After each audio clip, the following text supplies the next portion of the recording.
Bonsoir, c'est juste à côté de Principe Réal. Je pense que beaucoup d'entre vous reconnaîtront cet endroit que se trouve ce soir une soirée spéciale qui est organisée par la French Tech dans le cadre du Web Summit. Le Web Summit, comme vous le savez, eh bien, c'est chaque année à Lisbonne que se réunit le plus grand salon où sont présentes toutes les startups, toutes celles dont nous pourrons entendre parler dans les quelques années qui viennent, mais aussi tous les grands groupes Internet. On se retrouve donc à Lisbonne. C'est vrai que vous résidez à Lisbonne et qu'en fait vous avez monté une start-up il y a 4 ans.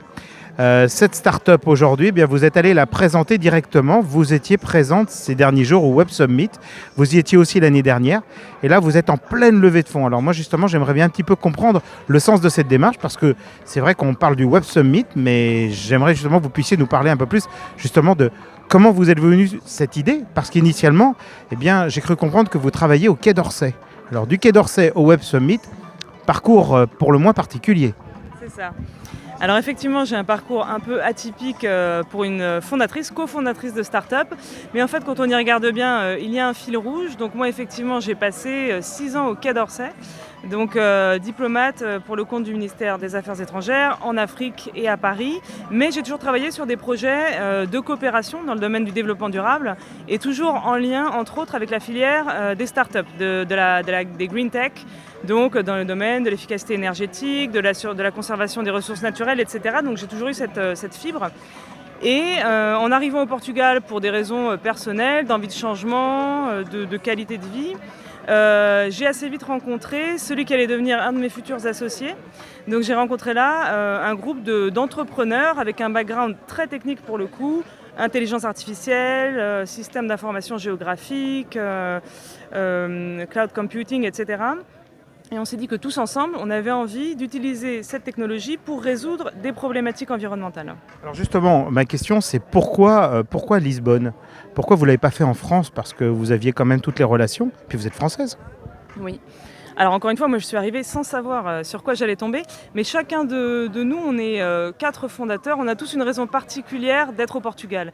C'est justement cette envie de concilier des défis personnels et un cadre de vie qui permet aussi d'avoir un équilibre personnel. On est à plus petite échelle, on peut plus facilement accéder au haut niveau de décision.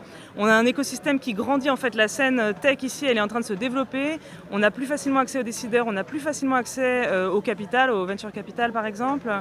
Et il faut dire aussi qu'avec un capital identique, les financements européens qu'on a eu au départ, le coût de la vie étant plus bas ici, ça nous permettait de tenir plus longtemps. Donc il y a aussi une question pratique. Alors moi, ma question aujourd'hui, c'est de savoir un petit peu comment s'est passée justement votre journée ou vos journées justement au Web Summit à Lisbonne. On le rappelle que le Web Summit, c'est déjà 3 ans que se trouve déjà cet événement à Lisbonne et que c'est prévu pour au moins 10 ans, voire plus longtemps. Ça, c'est assez exceptionnel, mais je pense que c'est très représentatif de ce qui se passe au Portugal ces dernières années. C'est-à-dire qu'ils arrivent à se positionner sur la carte de la tech, de la start-up, et nous, on est souvent sollicités par les autorités portugaises qui nous connaissent bien aujourd'hui, parce qu'on est un bel exemple de ce que ça peut donner, cette synergie. Donc concrètement, le Web Summit, ça a très bien marché pour nous, mieux cette année qu'il y a 2 ans, parce qu'entre-temps, on est beaucoup mieux référencés. Entre-temps, on a fait une première levée de fonds, donc 400 000 €, c'est un début.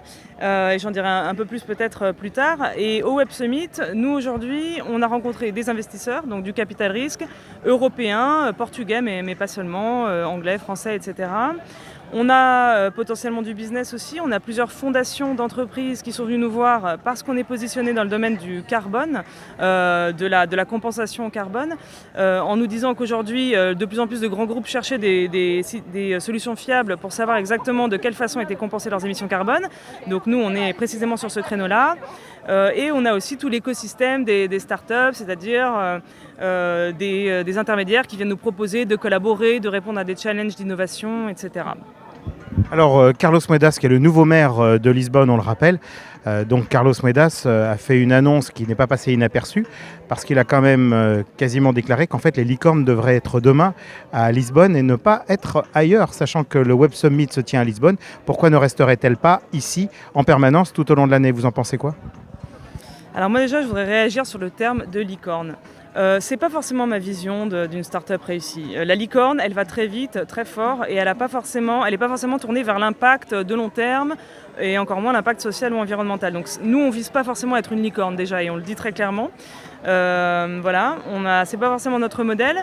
Les licornes devraient rester là, oui, si on leur en donne les moyens, donc licorne ou autre, mais qu'est-ce qui fait qu'une boîte ira voir ailleurs? C'est qu'elle ira voir un écosystème qui lui permet de s'internationaliser, de lui ouvrir de nouveaux marchés. Nous, aujourd'hui, on a des investisseurs portugais et on en cherche d'autres tout simplement parce que pour avoir accès à d'autres zones d'influence, peut-être l'Asie, peut-être l'Afrique francophone, peut-être...